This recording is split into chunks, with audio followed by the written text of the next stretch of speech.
Okay, so I need the Sadza and highfields experts to judge me today. And please let me know if I'm saying that correctly. Highfields.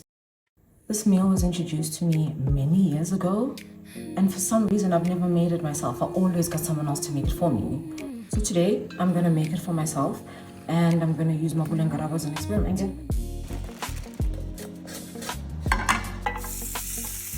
No, you have to go outside. I'm coming.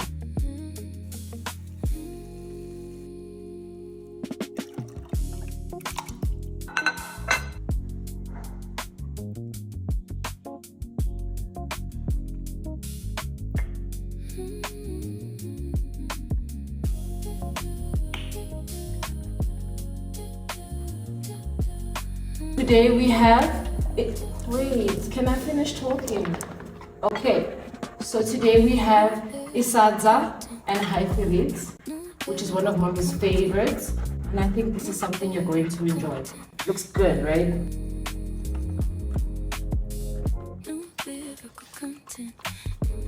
No lyrical content.